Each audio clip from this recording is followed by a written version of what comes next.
ready. This is going to be exciting.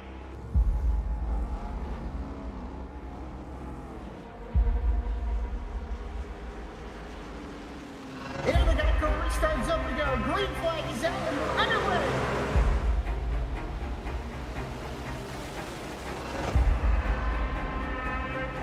Just a few laps into this. Oh, the 37's getting loose. Oh, and he saves it. Oh, they're going 3 wide.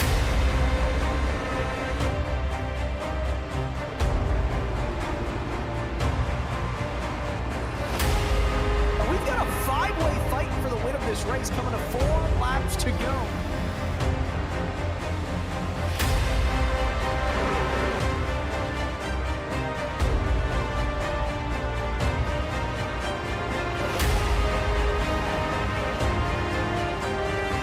He's gonna win it here in spectacular fashion.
We are back from the bye week, and our Goat Locker Racing Lincoln Tech IndyCar drivers are ready for action.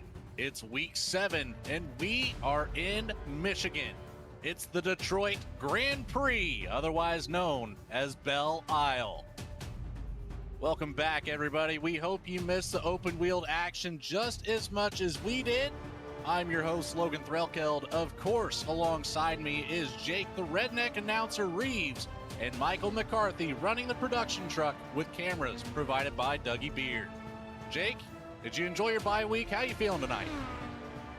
Well, I mean, Logan, I'm feeling fantastic, honestly. Yes, obviously I did enjoy the bye week. Kind of got a little bit rested and relaxed. Got to spend some time with the family, got to spend some time with the family and enjoy time with them and everything. And I think that was the main goal of last week, which was very good. But certainly happy to be back at Detroit Grand Prix. This is kind of a new one for me, Logan, because usually when we're up in Michigan, I'm used to seeing, Michigan International Speedway. So, me being a redneck, that's kind of how it is. But certainly very intrigued to see how this race is going to play out right here with the Detroit Grand Prix, or the Belle Isle, or however the hell you call it. Yeah, this track, it's very difficult. It is considered a road course. However, it's more set up like a street circuit, as you can see here on the camera panning down the back stretch. It is very narrow, very loose asphalt feeling, and it is very, very bumpy. Now, if you recall, last week wasn't just a bye week for the Goat Locker Racing family. We also hosted a fundraiser race that had some prizes to give away. We get to announce those prizes here tonight for you, so we might as well get this right out of the way. Our first winner taking home a Goat Locker Racing t-shirt goes to Katie Parks. Then we have a Goat Locker Racing hat that goes to Mr. Christopher Friel. And then we get to the big prizes. We had a Kyle Larson McLaren IndyCar that was up for grabs, die-cast 1/24th scale. Our grand prize winner on that, well, not really the grand prize, but one of the grand prizes. Our winner for the IndyCar diecast goes to Michael Kostick. Then another big one, the Tony Kanaan Racing Gloves. That one goes to Jason Kristen. And last but not least, the big prize everybody was hoping for, fingers crossed, drum roll please, the Kevin Harvick autographed full-size replica helmet going to none other than Hayden Muir. Congratulations to all of our sweepstakes winners from that fundraiser race. We hit well over our goal of $4,000 raised for the Goat Locker racing community, being able to put together more and more sim rigs for our very deserving nation's warriors and first responders. So thank you all for partaking in that. It was a blast. I got to watch it, didn't get to be a part of it, but what a fantastic outcome that was. What a great race to watch. You know, if you like that race there at Las Vegas Speedway, that will be the next race for our Monday Night ARCA series next week. So you can tune right back in for some more action there at Las Vegas. See who gets lucky in that one. Now, let's talk about Detroit. Very tough course, like I mentioned, very bumpy. 2.3 miles around here, 14 corners. It is flat as can be. We will have 30 laps on the night. That'll equate to 70 and a half mile around here. Pit road speed of 40 miles per hour. It also has a very tricky entrance to pit road. It splits off. There is a massive barrier that you do not want to run into. You have to slow up very quickly for that pit road speed cone. Tire sets available on the night. We will have 4. I believe there was a rule change actually on the green-white checkered attempts. There will likely be no green-white checkered attempts tonight, but 65% fuel to start the race with, of course, the iRacing fixed setup.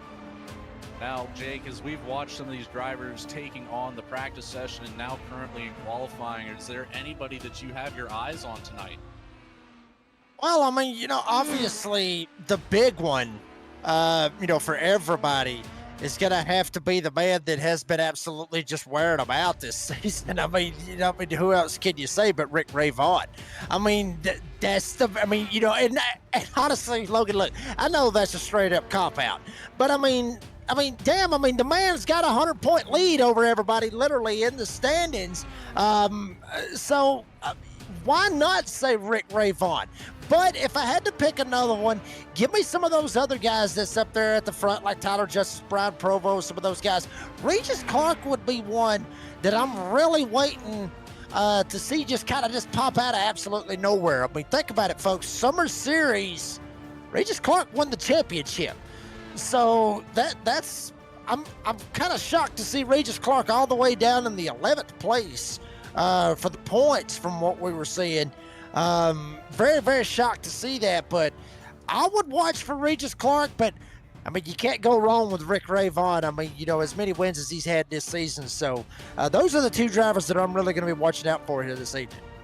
Well, one thing I can say for certain, there is another contender in play here tonight. It's last week's winner, 2 week ago winner at the Indianapolis Oval, Christopher Gosch, after coming out of nowhere for that 3-wide finish at the line, and he is setting some record pace laps here for that number 91. It has been incredible to see just how fast he's getting around this course. We won't say just yet how fast. We'll wait until we get to the grid to reveal that, but it's only a matter of time. Just about 2.5 minutes left of the qualifying session. For now, let's send it to our Navy veteran Jared Ashley for our national anthem. Oh, say, can you see by the dawn's early light what so proudly we hailed at the twilight's last gleaming, whose broad stripes and bright stars through the perilous fight o'er the ramparts we watched were so gallantly streaming, and the rocket's red glare, the bombs bursting in air, gave proof through the night that our flag was still there. Oh, say does that star-spangled banner yet wave o'er the land of the free and the home of the brave.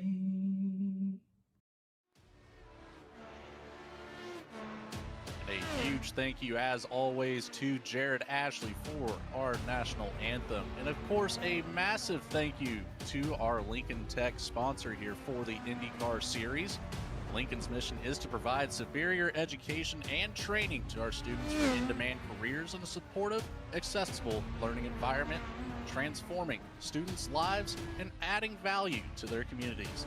They are one of the largest automotive technology schools in the nation, with 23 campuses. They are the title sponsor of the IndyCar Fall Series and a very large partner of Goat Locker Racing. We have just a little bit more time here as some of our drivers have just one more lap to complete here, getting their final attempts in for the qualifying session. See if anybody can knock off this top time that, man, it is just brutally fast out here. I'm not sure if anybody will be able to touch it. Nah, I don't believe so. I mean, many of the drivers that, seeing, like you were talking about, a couple of them just finally just getting a couple of last lap opportunities to get in there, get them some last laps. And I mean, it's like you said, I mean, we ain't got a whole lot of time, but from the time that we're seeing right here, I mean, it's damn. Obviously we'll show it here in a little bit, but I mean, you mentioned it. This track, obviously, when you think of street course, when you say street course, I'm thinking of like Chicago's street course. And, just from what we've been looking at for some of these camera angles that our great producer, Michael McCarthy's been showing us here tonight, I'm telling you, this looks like a combination of some sorts, if you will. This honestly looks like, take Chicago street course and take the layout or the asphalt of Dover. That's what all this is going to look like right here. It's going to be worn out surface. It's going to be worn out roads. It's going to be worn out everything, and everything is going to just be it's going to be worn out all the way around. And hopefully we don't have somebody that comes out here and wins it and wears them all out, because then we'll all be wore out. Believe it or not. I'm telling you, too, it is such a bumpy, rough track. That turn 2 could be very, very dangerous for the start of this race. It is a massive hump as soon as you go to the exit side of the corner. And if you have a little bit too much speed, a little bit too much throttle input, it'll send the back of the car around. But the qualifying session is over. Our drivers are gritting up. We have a short field tonight, but taking home our Jam Printing and Promotion Pole Award is none other than the Indianapolis Oval winner, Christopher Gosch, with a record time, in my opinion, down into the 1:14-second bracket. Jam Printing and Promotion, since forming in 2013, Jam has contributed printing and promotional sponsorships to more than 60 local nonprofits, with a primary focus on organizations that assist veterans, women, and children. They have been with Goat Locker Racing since the very beginning, local and veteran certified. When they do well, they do good in the community. Congratulations, Christopher Gosch, for picking up that Jam Printing and Promotion Pole Award. Starting to the outside of the 91 will be the 05 of Nathan Graham with a 1:15.048. Gosh has that 1:14.394, 7/10 faster to set the pole. Brian Provo starts out on the inside of row number 2 with a 1:15.232, with the 4 of Mike Browning starting to his outside. In row number 3, it's the 31 of Zachary Menace lining up next to the 36 of Samuel Yosef in P6. Behind them, it's the 24 of Devin Smith and the 16 of Jamie Lipke. For rounding out our top 10, it's the 85 of Jake Ham next to the 085 of James Goshen. And to round out the entire field here, only 12 cars, Jonathan Lawless in the 25 starts in 11th with Rick Ray Vaughn with no qualifying time, rounding out the field in P12. Now, this track is very unique. Again, we've talked about the racing surface, how slick it can be. The corners that this place has too. We've got turn 7 through turn 11 in a very odd shaped horseshoe coming down into it right now, I believe, down the back. Oh, apologize. No, we started with a half pace lap starting on the back stretch. So we're going to take the green here immediately with Christopher Gosch already shooting off like a rocket ship here down into turn 1, around to turn 2. There's that hump I was telling you about. These drivers are able to manage it for lap 1. Let's see how the tires handle it once they get a little bit more worn in. Side by side for P3. Brian Provo takes the outside line, dives it down into turn 3, and takes away that position from Mike Browning. Yeah, I mean, Christopher Gosch is going to just try to check out right here, get away from everybody, and try to basically take it 2 races in a row. Would say 2 weeks in a row, but we had the bye week last week for the Lincoln Tech IndyCar Series. And Christopher Gosch still with that lead. Nathan Graham running in second. Brian Provo, Mike Brown, and Zachary Menace. That's the top 5 as they work their way all the way around the kinks. One thing I do want to mention, Logan, is we're actually having a hell of a wreck back here. Literally from 3rd, Brian Provo spinning around, getting caught up. Everybody had to jam on the blinders, try to get around him. No caution, obviously, so that is a heartbreaker for Brian Provo, going all the way from 3rd all the way to dead last now on the running order. Brian Provo immediately electing to tow it back to pit road to use that one and only fast repair of the night. Mike Browning also involved. He will take it around the track at least, as we got it back here on the V-Speed Instant Replay. Keep an eye on that 08. Just a little bit late on the brakes and slams the outside wall of turn 7. Doesn't look like Mike Browning made too much contact there. He might have damaged the front wing just a touch, but I don't think that will require the fast repair to be used. As I say that, however, Browning, Menace, and Provo all have the meatball flags showing on our timing and scoring. So I think that might be it for Mike Browning having to use that fast repair, and he does, as well as Menace. Well, I mean, Logan, you hate to see that right there, obviously, for all those guys. But honestly, I think maybe Brian Provo might have slipped up just a little bit going into the corner. Maybe, drove into the corner, maybe spilled his beer or, his Coca-Cola or, Coca-Cola, however you want to look at it, just probably spilled his drink, was like, oh, hell. And then by the time he looked back up, bam, he was already in the wall. But, in all seriousness, yeah, I mean, I think he just overshot the corner, from what we're seeing. Samuel Yosef has heavy damage. Having issues here. Disconnected on the front right. I believe we had another driver involved in it as well, the 16 of Jamie Libke, getting some damage down there in that turn 7, turn 8 area.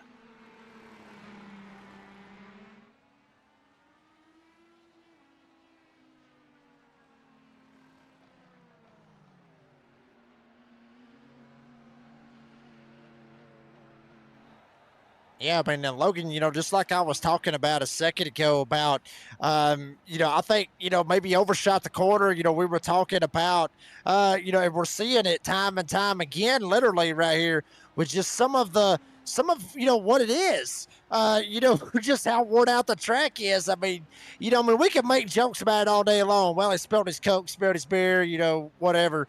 But at the same time, I think all of it really is just how worn out this surface is. And, just how it is, and what these guys got to deal with. I mean, they're not in stock cars here. They're in actual open wheel wing cars. I mean, that's what these guys are having to deal with. Yeah, these cars very, very heavily influenced by the aerodynamics here. So, another thing to keep in mind as well, the push to pass button that these drivers have, 200 seconds of extra boost here for these Indy cars.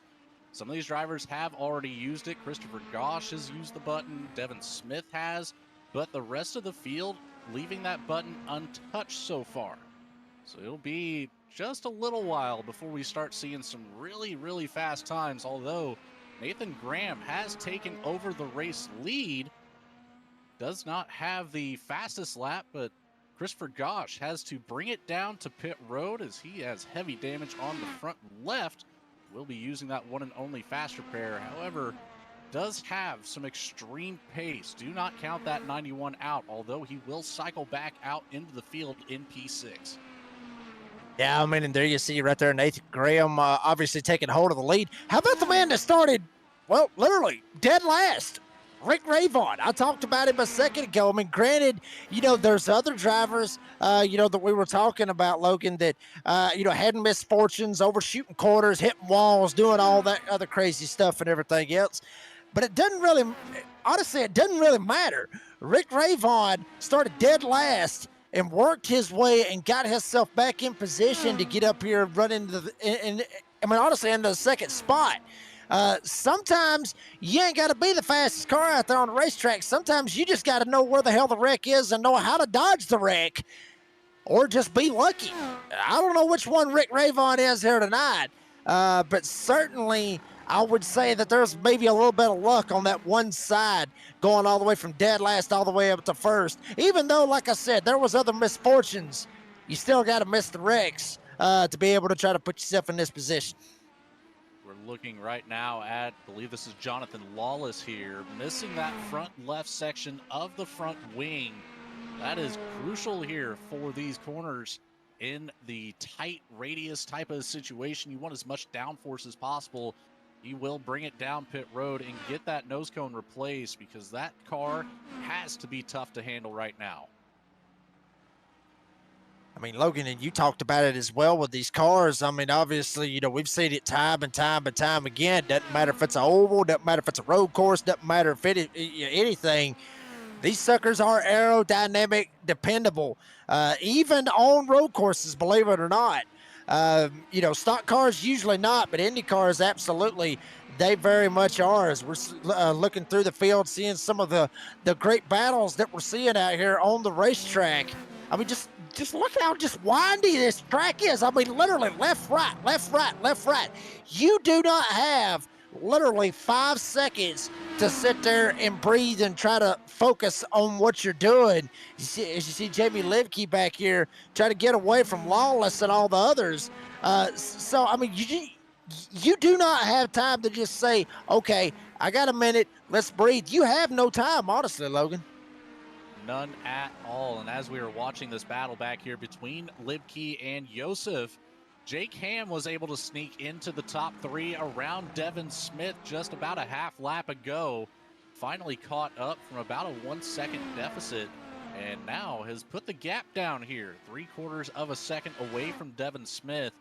But remember, that push to pass can close that gap just as quickly as it opened up. It will all come down to timing, as we only have really one long straightaway that's down into turn 7. And that's really it. You've got a little bit of a straightaway as you come. Oh, another heavily damaged car.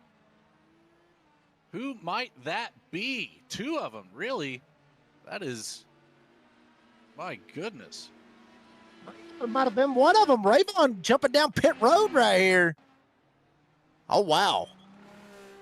Rick Ravon has a slightly disconnected nose cone. Actually, it looks like it's fallen off completely. The other driver in the gold car there, Jonathan Lawless in the 25, hard into the wall. Oh, and just right into the way of Rick Ravon. That is not how you want that to go. The race, well, potential race leader, the number 1 from the back of the pack up to P2. He is now back out on track, cycles out into P6 after having to use his fast repair. Had the onboard there with Lawless. Man, oh man. These cars in Detroit, it's an interesting combination that seems to be quite hazardous at this point. Yeah, I mean, Logan, I mean, it absolutely has, and, as bad as I got to say it, you were asking me earlier on, before the race started, who I needed to be watching out or who we need to be watching out for. And I said Regis Clark and Rick Ray Vaughn. Well, that ought to tell you right there, the commentator curse is in full effect here this evening because Regis Clark ain't even on the damn track, and Rick Ray Vaughn just got caught up in a wreck before lap 10. So, yeah, so it just didn't really work out either way on either one of those guys. I might have said something about Tyler Justice. Hell, I don't even know if he's in the field. Probably ain't, at least from my look. No, of course not. Of course he wouldn't be in the field. So, I mean, Nathan Graham. Christopher Gosh back up there, trying to mix it up. I say, maybe watch Nathan Graham, Christopher Gosh, watch those guys. But as bad as I got to say it, Logan, that commentator's curse, like I said, in full effect. I wouldn't be surprised if both of them wrecked. Yeah, that's. I feel like we need to go back and recap on that question of who to watch out for, and I'm going to have to say the wall at this point. It has been claiming race cars left and right, but Nathan Graham likes what he sees out here in Detroit, nearly 30 seconds out ahead of our P2 driver, Jake Ham. So he has been able to steer clear of trouble for now, but it looks like the 91 of Christopher Gosh, our pole setter on the night, has picked up yet another meatball flag, so he will have to visit pit lane at least one more time here. It's very odd to see that. I don't see a whole lot of damage on the race car, but these things are so fragile. Just a little bit of a touch to the wall, just like that, can very easily end up being that meatball flag coming out. You have to keep an eye on that. These corner exits, tapping that wall just a little too hard can bring you right down to the pits. Rick Ray Vaughn, though, is having a great recovery, now getting around Christopher Gosh. He's back up to 5th. However, 46 seconds behind our race leader right now. So that is a heavy charge that number 1 will have to complete if he wants another race win on the season.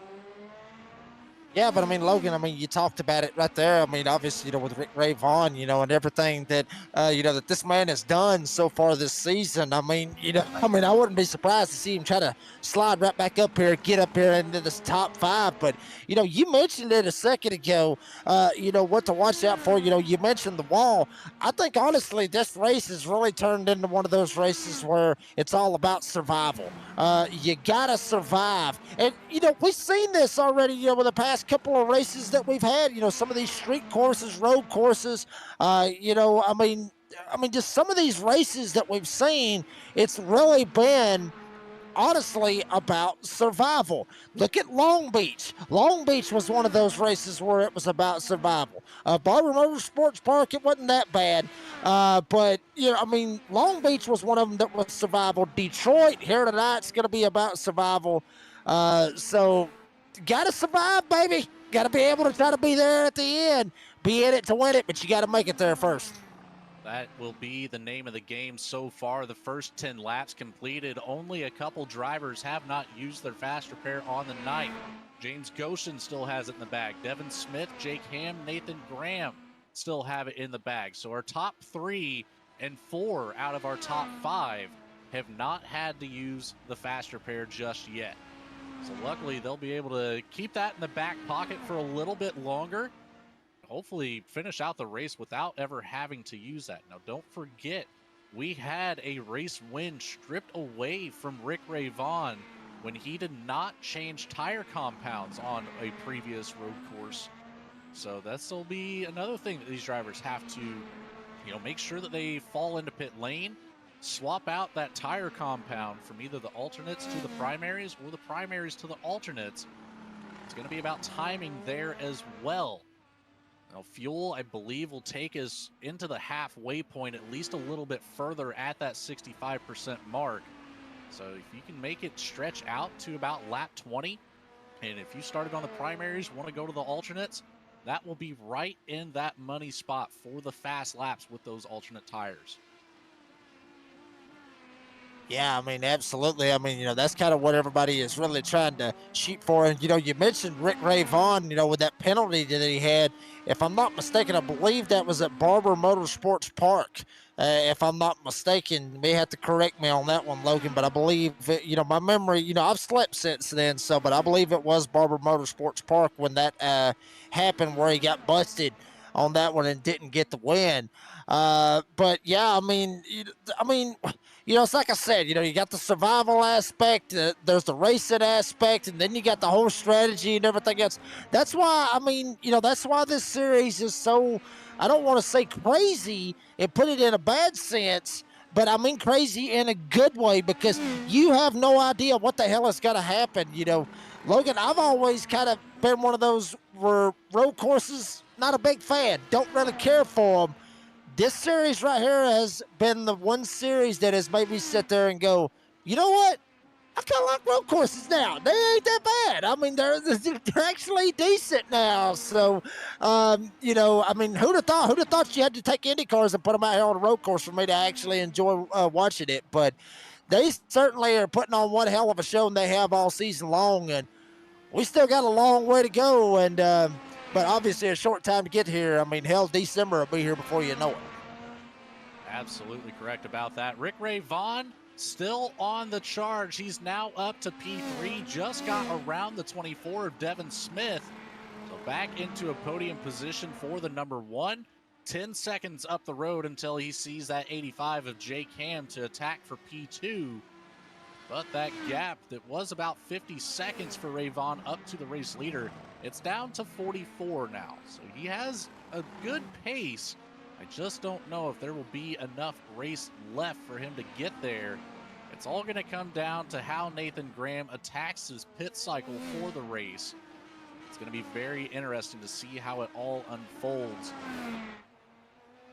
Taking a look here at Rick Ray Vaughn down through turn number 4, the short straightaway. Apologize, that is the last couple corners. Turn 14 coming across the front stretch. Got myself backwards here from the blip camera. But down into turn 2, away he goes over that treacherous hump in the road. Flying down into turn 3. This corner here, I took the liberty of taking some practice laps myself. Turn 3 was quite hard to get the car slowed down enough to make the corner and not clip the grass on the outside edge. You don't have a whole lot of room before the car meets the wall there between the grass and the track surface.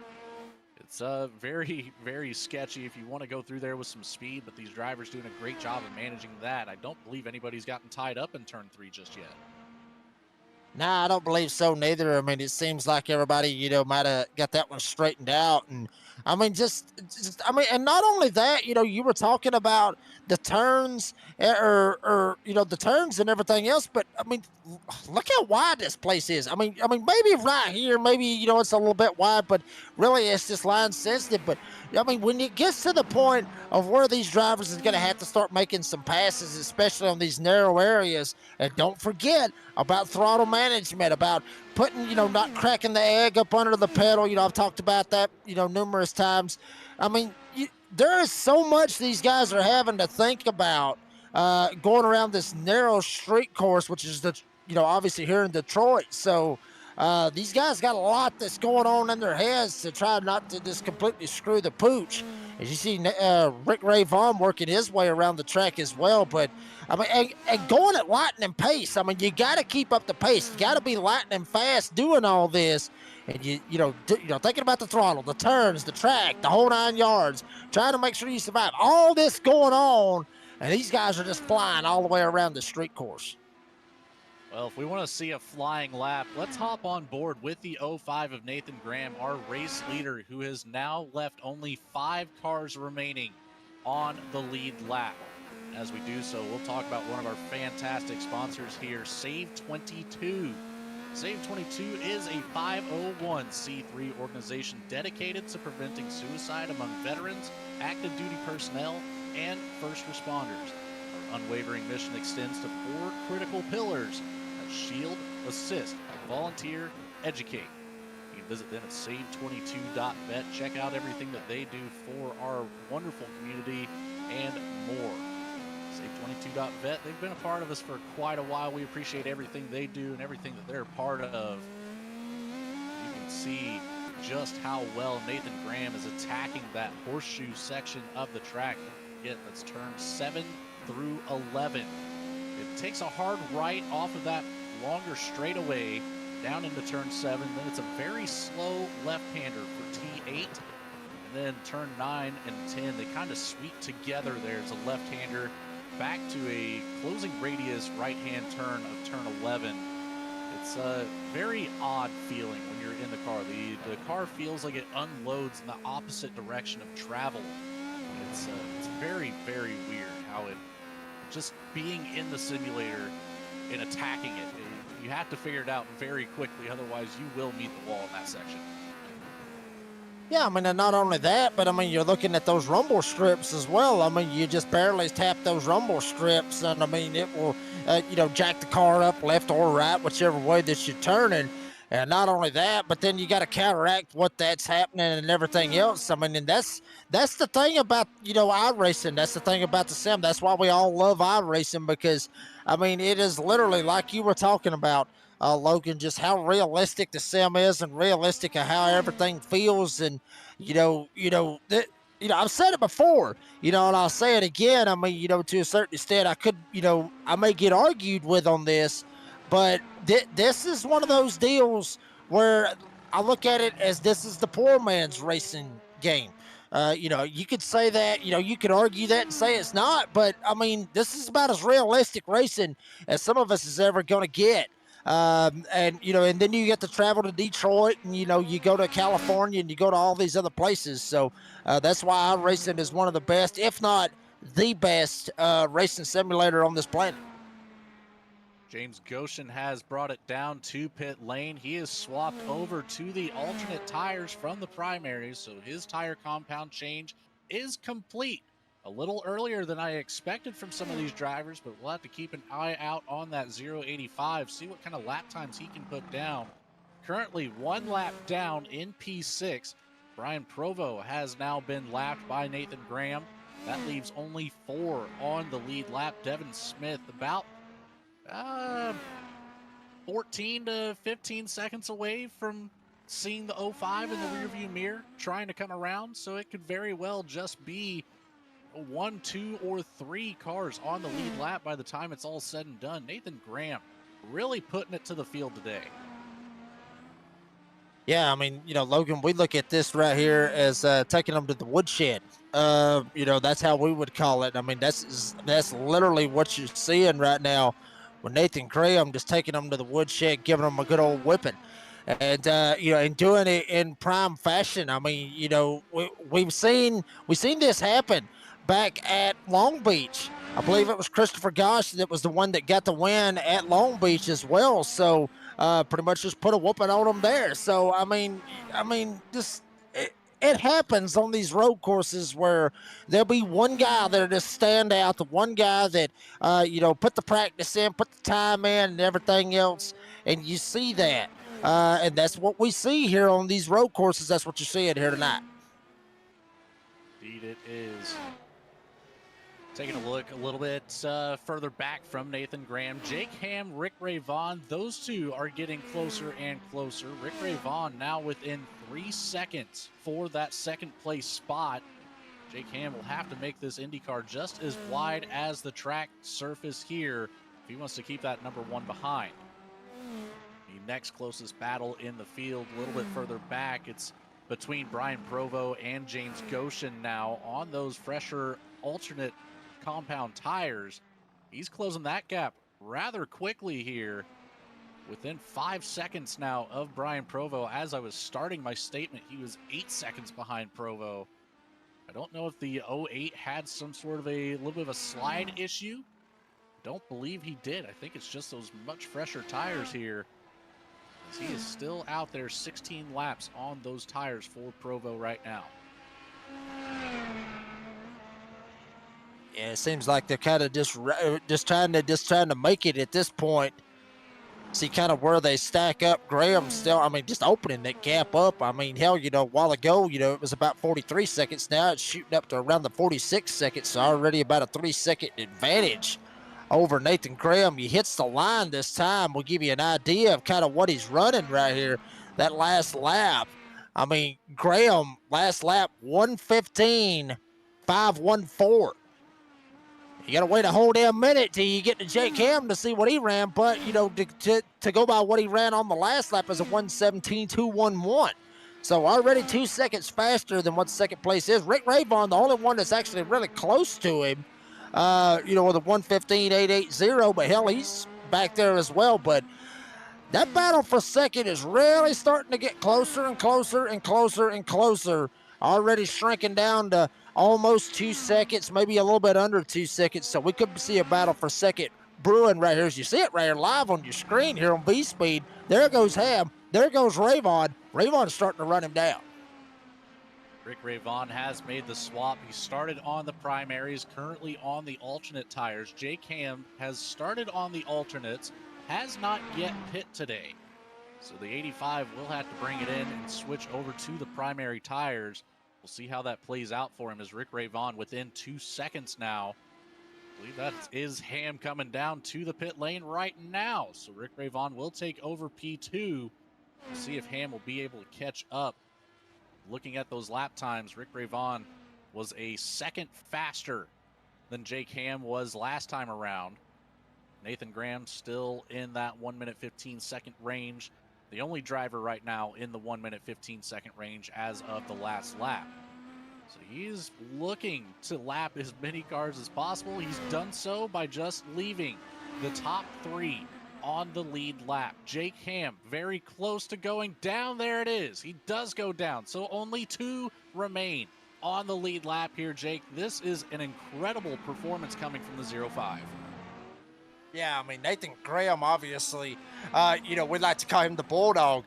Obviously, a big Georgia Bulldog fan right there in that 05. And certainly is, giving him a Bulldog-sized whipping here tonight. You see him right there, Nathan Graham, just working his way around. And literally, he looks like he's on cruise control. Like, I would say, he's found a cruise control button somehow or another. I haven't found it yet here on iRacing, but it looks like he has found a cruise control button that has straight up smashed that damn thing and is sending it all the way around here at Detroit, here in Michigan, and just doing a fantastic job. And, I mean, this is his race to lose right now, Logan, right here with 10 to go. It's his race to lose. Just don't slip. Just don't slip at any portion right here. Don't cause yourself to get yourself in a bad spot. As I think Jake Ham might have just slammed the fence. Hell yeah, he did. Whoa, no, Nathan Graham going in the pits. So Nathan Graham looking like he's going to ease it down pit road. Jake Ham shot right by him right there. So Graham coming down pit road for his service. Rick Rayvon almost went down a lap. If Nathan Graham had stayed out, he would have been the only car on the lead lap. That would have been incredible to see. Devin Smith has swapped over to those alternate tires now. Nathan Graham swaps from the alternates to the primaries. Well, let's take a look a little bit further back. We've got Brian Provo in the mix here, trying to get around Devin Smith for that P4 position. As Nathan Graham kind of cycles out right in between these two drivers. That leaves Smith on the lead lap, but for how long? Will Brian Provo be able to take advantage and follow that line that Graham has been taking, try to pick up an extra couple tenths here, and follow right around Devin Smith for P4? It'll be very interesting to see if he can take advantage of it here. Jake Ham is looking to catch up with Rick Rayvon. He's only about 5 seconds behind Rayvon right now for P2. I mean, and Logan, you mentioned that right there for Brad Provo. Whoa, spinner, Devin Smith right there in front of him. I was just fixing to say that Provo has got the best shot right here just to follow Nathan Graham all the way around the racetrack. And that will absolutely help him out. I mean, if you're going to follow anybody, follow the fastest car out there on the track. But check out how bumpy it is. Sends Devin Smith around, just bouncing off the bumps, bouncing all around. Gets the car out of shape. sends it around once again. We look, noses it into the wall just very, very slightly. Nothing crazy or nothing, but certainly will end up causing Devin Smith. Actually, James Goshen actually was able to get around Devin Smith as well, with Smith trying to get it straightened back out. So move James Goshen up to P5 now. Provo not having to worry about following Nathan Graham. He will certainly lock in that P4 spot for the moment. But James Goshen only 12 seconds behind. And as we've seen, just the simplest of mistakes can get you turned around on the track, and that takes even longer to get going back in the correct direction. So if any mistake is made, it will be capitalized on.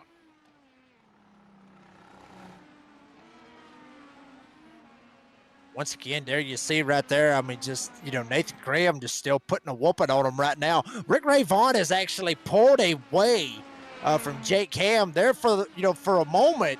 Ham was Ham was behind him by about, give or take, about 2 seconds. That gap has grown big by about 10 seconds. There you see it right there on the left side on the pylon.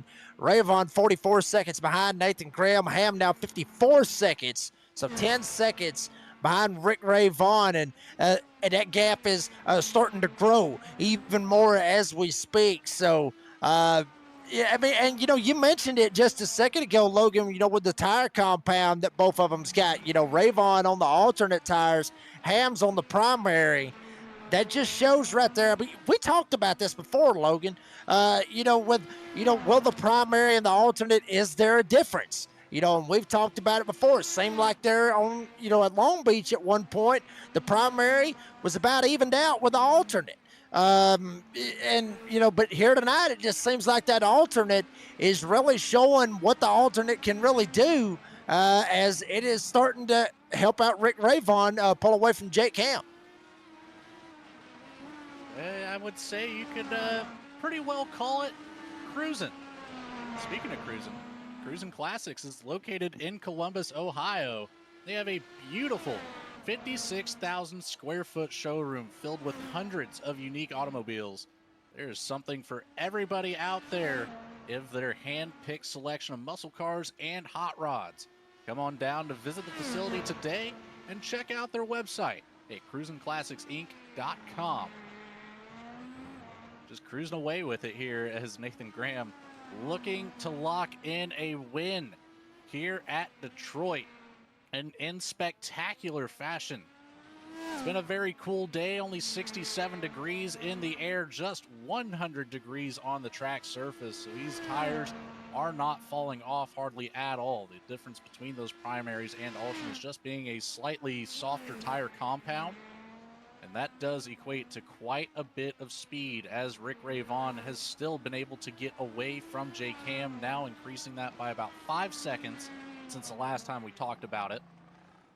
But it does still just leave our top three on the lead lap, and Jake Ham is at risk of just leaving 2 between Nathan Graham and Rick Ray Vaughn. He is about 10 seconds away from meeting his fate with Nathan Graham on hill mode right now. He is so fast on this track. You can see there's a lot of practice being put in this week for this race. Yeah, absolutely. I mean, Nathan Graham here in Detroit literally honestly, it fits like a glove. And speaking of gloves, another great sponsor here with Goat Locker, which is Glove Station. And obviously at Glove Station, they are committed to providing quality gloves and protective gear for a wide range of your daily activities and jobs. From tinkering on home DIYs to working in industrial environments and everything in between, they got you covered with the endless amounts of safety products on the market.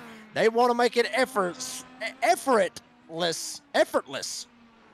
Butchered the hell out of that one, Logan. Effortless for you to find the right protection for your needs. So thank you very much to Glove Station. It's like I said, I mean, literally, this place with Nathan Graham, it just fits like a glove, Logan. It really does, and he can really just focus on protecting this race car as he is screaming around turn 13 down into turn 14, bringing us to just 4 to go here at Detroit Grand Prix. What a race he has had. It's gone so smoothly up until this point. We'll see if he can carry that momentum through the last 4 laps of the race. The Lincoln Tech IndyCar Series has gone by in a flash tonight. The pace here, the best lap of the night so far, belonging to Rick Ray Vaughn with a 1 minute 14 second .148. Nearly cracking into that 1 minute 13 second bracket. No other driver has been able to get that close. Of course, Christopher Gosch set the pole with a 1 minute 14.3, but only able to get out on the racing surface with the full field down to 114.8. Rick Ray Vaughn really finding some great grip out here on the track. Nathan Graham is closing in on Jake Ham to make it just 2 remaining on the lead lap. A little further back, talking about Christopher Gosch, he is caught up to Mike Browning. They both are 4 laps down. It is a battle for position, P8 to be exact, but all the points matter here. There is no playoff bracket for the IndyCar Series. It is just a straight up points race until that championship race, which is coming up very, very quickly. Don't forget that one will be on December 16th at Michigan International Speedway. So we're here tonight. We'll come back in a couple weeks and settle the score. We are nearly finished here. 3 to go at Belle Isle. And, Logan, there's, a lot of these drivers may be sitting there thinking it's actually Jake Ham has went down a lap. So now it's only Nathan Graham and Rick Ray Vaughn, the only 2 that is on the lead lap. And, you got to think, some of these drivers might be thinking about Tech, obviously, with Lincoln Tech, but, Tech after the race. Wouldn't Nathan Graham pass Tech? I mean, seriously. When you get out here and you wear them out like this right here, you start to wonder. You start to wonder, what the hell does he got that I do not have? And, and to be honest with you, Logan, I think really what Graham's got that everybody else doesn't have is just the practice time and the raw talent here at Detroit Grand Prix. I think maybe this might be one of his favorite tracks because, we saw this happen at Long Beach. Like I said earlier, with Christopher Gosch, we saw this happen at Long Beach, but I'm telling you, we're seeing it again here tonight at Detroit. And the number is different, the driver is different, but the outcome is looking like it's going to be the same with Nathan Graham leading. That it does. He has just found the speed, and most incredibly, he is yet to use a single second of that push-to-pass button. 200 seconds still remain in the tank for Nathan Graham. He could unleash here and use all 200 seconds for the final 2 laps. I don't think that he's going to, though. He has such a large cushion of 46 seconds back to Rick Ray Vaughn. All he needs to do is focus on bringing home a clean race car, and he has done so alongside of Jake Ham, Devin Smith, and James Goshen, the only 4 drivers that have not used that faster pair on the night, which I think that's something to say in itself. We have 2 of those drivers in the top 3, and the remaining 2 just in the top 5 and just out. 5th and 6th for Devin Smith and James Goshen. So I think, consistency is key here. That used to be one of my favorite sayings back on the Friday nights with you there, Jake. It's about time that I brought it back. But here we are, 1 to go. White flag has been waved, on board with Nathan Graham for the final lap at Belle Isle. Let's take a look at what he can do here. Still not using that push-to-pass system. Down the back stretch into turn 7 here. Man, oh man, 28 laps led for Graham tonight out of 30. He saw the lead, the door opened up, he put his foot right inside and ran away with it from there. Turn 9, turn 10, the sweeping left-hander into an odd-shaped right hand for turn 11. Another short shoot down into turn 12, followed by a quick right hand into turn 13. Screaming through 13, 14 just ahead in the distance once he comes out. Checkered flag in the air, and a race win going to the 05 of Nathan Graham.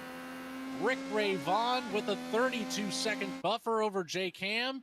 He'll come around here in just about a half a lap for P2. Jake Ham should have enough room there. Scored 1 lap down. Will finish P3. I think that is just something to say. It might go in a record book here for Goat Locker Racing. Only 2 cars finishing on the lead lap. What an incredible race for Nathan Graham tonight. Yeah, I mean, it's like I said a while ago. I mean, he took them to the virtual woodshed here tonight. Nathan Graham did. I mean, you just don't see that often, Logan. 2 cars finishing on the lead lap, and I think everybody, at least with 5 to go, everybody was literally waving a white flag, probably in their sim rigs, like surrender. We're done. Get us out of here. We're done playing around. Get us out of here, and let's just worry about next week.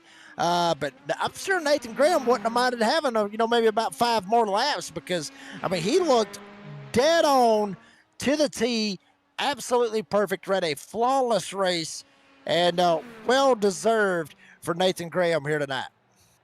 Just a couple scrapes with the wall, and there it is, as much of a burnout as you can really get with these Indy cars. He's going to show it off here. Nathan Graham, congratulations on the race win.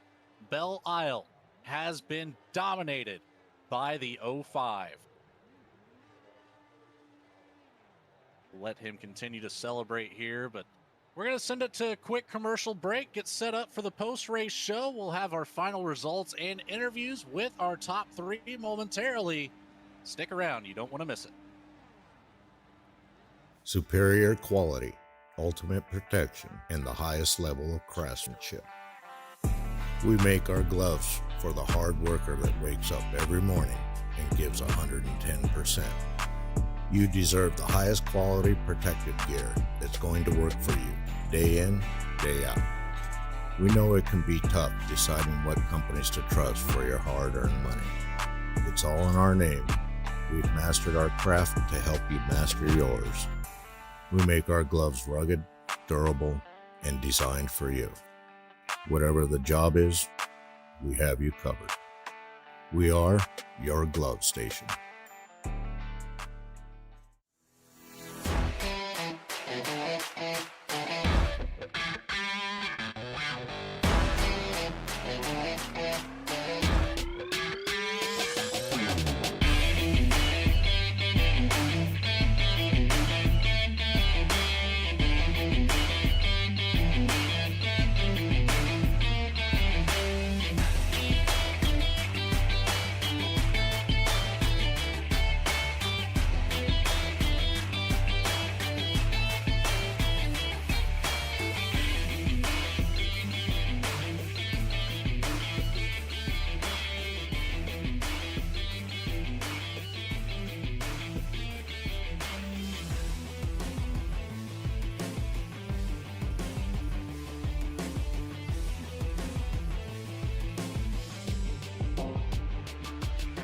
A thriving job market and low cost of living, plus a wide range of veteran benefits, make Indiana the perfect place for veterans of the United States military to call home. InVets can help you find that home. We're an organization started by veterans to help former service members transition to civilian life in our state. InVets can help you find the community with the career opportunities, housing, schools, and amenities that fit your lifestyle. To learn more about InVets, visit us at invets.org today. We are back here in Michigan. Detroit Grand Prix has been completed, and we saw it live. We kind of know how the rest of the field went, but Jake, why don't you take us through the final results here for Belle Isle? Yeah, I mean, absolutely dominating performance. I mean, I'll just go ahead and say it. Nathan Graham put an ass whooping on him here tonight, and that's exactly what happened. He gets the win here tonight with Rick Ray Vaughn coming in second, Jake Ham getting third. We'll talk to those guys here in just a little bit. With Brian Provo, good bounce back for him. Spun around right there. I believe it was lap 1. Was able to fire back and get a P4 here tonight. Devin Smith saw him spit out, but still was able to recover, come back, get a P5 here tonight. James Goshen, Bearded Wonder, getting a P6. Good for him. with Jamie Lemke, Mike Brown, and Christopher Gosh. Samuel Yosef finished in top 10 with Jonathan Lawless and Zachary Minnis, the 12 drivers here tonight. Into the very short field here today, but it made for a good race nonetheless. I think we have a race winner who's ready to talk to us, Jake. What do you say we get a hold of Nathan Graham up here in the V-Speed booth? Nathan, do you have a copy? Good copy. What's up, guys? Man, what a show you just put on. You didn't quite have the fastest lap of the night. Rick Rayvon ended up taking that one, but you had the most consistent race car here in Detroit. I don't even quite know where to start. You got out ahead early, obviously leading 28 laps. How important was that for you to just have that clean air up until you started having to navigate some of the lap traffic that you only left one car on the lead lap with you? Yeah, I mean, I would first just shout out Chris. He had obviously a lot of pace. He qualified first, and it was a shame that he spun at going into the front straight, because I think we would have had a fun time tonight. That's a tough place with cold tires. I've definitely crashed there before in practice when it gets bumpy, so that would have been fun. So otherwise, after that, I had like a pretty big gap. I think the next guy, once he crashed, was like 12 seconds behind or something. So I just went into kind of safe lap mode and just decided to just make sure we got it home safely. Nathan, buddy, I ask you just two questions real quick. One, do you think, okay. One, is this your favorite road course, out here, as far as for the Lincoln Tech IndyCar Series? Because, I mean, it obviously looked like that this was your favorite road course. And second, do you think that Kirby Smart was actually clapping Saturday night, or was he really calling a timeout? Which one do you think it was? Oh, man. Okay, well, first of all, I would say not my favorite road course. However, I enjoy courses like this in Long Beach where you're constantly out of control. For some reason, I enjoy to be in that state. So with that, I think Kirby was definitely doing the timeout symbol. Whether he was saying clap, clap, clap, I don't know. But I wasn't a huge fan of that, actually. I love Kirby, but that wasn't a good look. College football fans will get it, Logan. I don't know if everybody else will, but we had it. Well, I have to admit, I'm a little out of the loop on that one, but we're going to loop Nathan Graham in here on a podium finish. Who would you like to say thanks to for your race win at Detroit? Yeah, well, let's thank Lincoln Tech for putting this all on. This has been really fun doing the Indy series here. So, Save 22, the Indiana Department of Veteran Affairs, obviously V-Speed for putting on an awesome broadcast. It's always fun going back and watching it, and you guys always do a very good job. So we appreciate that. And then obviously Goat Locker Racing for putting on all the leagues and all they do there for the veterans. And then lastly, my team, Part-Time Pros, shout out to them. Good to bring it home. Provo, unfortunately, had a bit of a spin in the beginning there. Otherwise, I think he ran a pretty clean race and brought it back up to fourth. So good for him. Well, congratulations once again. A dominating effort here in Michigan. Nathan Graham, congratulations. We will see you next week. Sounds good. Thanks, guys. Man, I still can't get that through my head that there was only 2 cars on the lead lap this race. That is, wow, just outstanding pace coming from Graham there. But we're going to get our second place finisher, Rick Rayvon, up here in the booth. Have a word with him. Rick Rayvon, you've got Logan and Jake Reeves up here in the V-Speed booth. You got a copy? Hey, how you doing, guys? Doing great, Rick. You had a up and down race here, but you are the only driver in the top 3 that had to use the fast repair. So you had one heck of a comeback that you had to mount to get back up here. Not only with that, you started at the back of the pack this race, made your way up there to the front, fell back once again. I think you cycled out around P6 or P7 after having to use that fast repair. What were your key points on working through the field here and doing it twice? Well, we had a bad, I don't know if you guys saw qualifying, but somebody, I don't know who it was, somebody stopped in the middle of the track and I was on my hot lap. It probably would have put us on the front row, or if not row 2. I think it would have been front row, but that just killed us. You know, there was like a minute and a half left in qualifying, and there wasn't enough time to get out there, warm up the tires, and hit another hot lap. So we had to start in the back, but by the time we were able to work our way through to pick up third, the top 2 had like, I think 10 or 11 seconds on me. So it was going to be an uphill climb, but I did start on the primaries, and they had the soft tires on, so I was hoping that maybe the softs would wear out. I'd be able to maybe make up some of that gap. But again, somebody stopped in the middle of the racetrack, so these corners are blind. You can't see what's around the corner. So I just came around and waffled him. I just T-boned him, whoever it was. And it's a shame because that put us back again. But, again, nose to the grindstone and see how much we can get back. I'm actually surprised we were able to get second. But, after all is said and done, congratulations to Nathan. He did a great job, kept it clean. He was fast the whole race. And I'll take a second place after a night like this, believe me. And Rick, you mentioned it right there, and in qualifying, with the group qualifying and everything, and I know that the IndyCar Series, real life does it, and I know y'all do it, but which I'm sure you would probably, I'm sure you're probably biased to this question, but would you like to see, when y'all go to road courses, would you like to see just single car qualifying, and kind of see how that works out and actually have the fastest guy go out there and do it? Or do you feel like that you want the realism out of it to actually have the group qualifying involved in it? Well, after a qualifying session like we just had, obviously I'm gonna choose that we do solos, because then it really tells. But by the same token, having everybody out there kind of mixes things up a little bit, and you never know. A fast guy like myself might have a little bad luck, and it could mix up the field a little bit.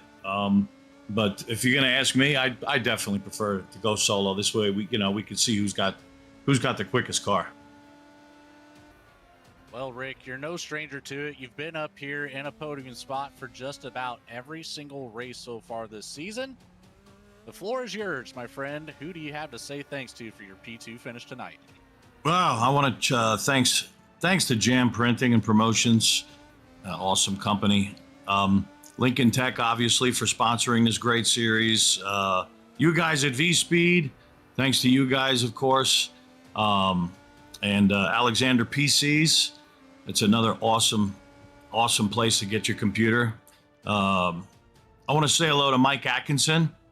He should be watching tonight. He said he was going to be watching and supporting me. Seems like every time somebody watches me, it's not such a good race. But hi, Mike. How you doing, buddy? Don't worry. We'll try to get him next time at Gateway next week, next Tuesday. Thanks to my wife. Thanks to my kids, Zoe, Mila. And thank you to the Lord Jesus for dying on the cross for me and for anybody who believes in him. And that's about it. Thank you, guys. God bless you. Not a problem at all, Rick. Happy to see you here and always putting on a show for us up here in the booth. Get to celebrate, my friend. We'll see you next week at Gateway. Thank you, Logan. See you next week, bud.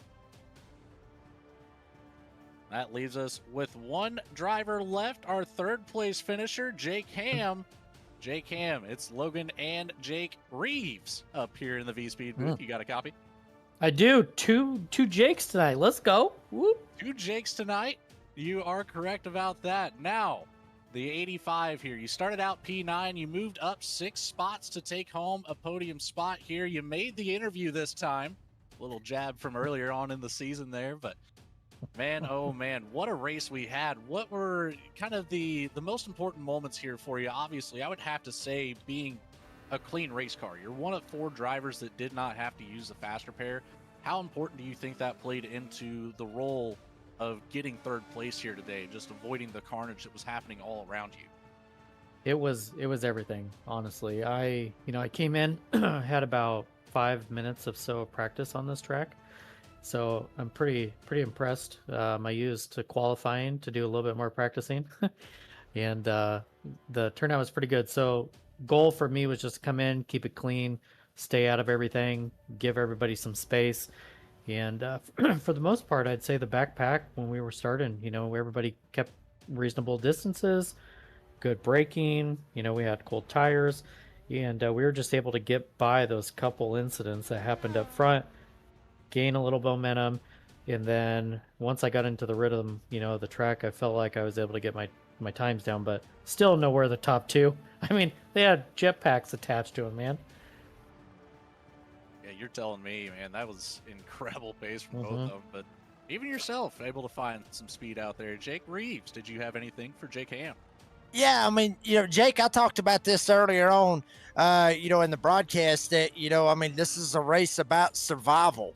Obviously, you mentioned, Nathan Graham and Rick Ray Vaughan had jetpacks lined up on their cars, and the odds are they may not pass Texas. You may end up being the winner when this thing's all said and done. Not 100%, just kidding. But I mean, with some of these races that that we race in, especially on these road courses, do you feel like that these races are more about survival than anything? Yeah, and in this situation, just with the tight track that it is, and the company that we have, that came out, the field was a little bit smaller. Unfortunately, I would have loved to have, a larger field for something like this. As long as everybody can get spread out, out the track. I mean, come on, the leader passed me, what was it, once or twice or something like that. I don't know. I saw him multiple times. And it just gives you the opportunity to just really hone in and just learn how to drive the car, a little bit. You have to learn how to throw the car into the corners. You do have the opportunity to be a little bit more aggressive or not aggressive because of some of the curbs that are out there. And I definitely could have, there at the end when we both pitted, when Raven and I pitted, beside each other, and he came out a little bit ahead of me. I started to push there a little bit harder. I just didn't know how to make the adjustments. I was like, hey, I'm going to back it off. Going to take a P3, be happy with it. If I would have pushed to try to get him, I definitely would have ended up in the back of the pack for sure. The tight quarters of this racetrack certainly posed a problem throughout the entire field. I don't think there's a single car that didn't end up scraping at least one exit wall at some point, but again, being one of 4 that did not have to use that fast repair, being very, very important tonight. Now, Jake Ham, you're no stranger to this next question. You've been up here on the podium in multiple other series. The fans always love to see your name up here. Who do you have to say thanks to for 3rd place here at Detroit? Yep, shout out to iRacing for allowing us the opportunity to come in and race in here. It's super awesome to be able to do this. MK Fire Design, SimMotion, and obviously we got Lincoln Tech, sponsor of the series. And then Mike Browning for the awesome paints that he gets us, all the seasons, huge shout out to him. Family and friends, the opportunity to come out, watch us. And it's just fun. And you guys, obviously, for taking your time to be out here on the broadcast. You could probably doing something more fun with friends and family. But you're out with us. I appreciate that. Love to go back and watch it. And this will be fun. This will be fun to watch. And it's always good to see your name up there. So thanks, guys. Congratulations, Jake. We will see you next week at Gateway. Woo! That'll do it for our interviews with our top 3 finishers. Jake Reeves this time, not Ham. What were your final thoughts here on our race at Belle Isle in Detroit, Michigan? Well, I mean, Logan, we saw it here tonight. I mean, final thoughts is, one word, practice. Allen Iverson, he didn't know what the hell he was talking about when he said practice. We're talking about practice? Well, practice doesn't matter. Well, apparently it does, because Nathan Graham showed that here tonight. Practice makes perfect. And it honestly was true here tonight. And, Rick Ray Vaughan, he tried to give it a shot.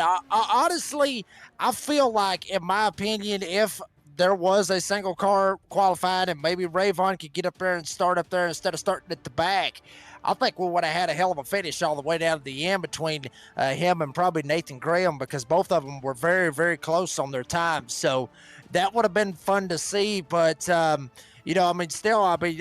in my opinion, I feel like the 2 fastest drivers finished 1-2 here tonight. And be interested, baby. I'm ready to go over racing next week at Gateway.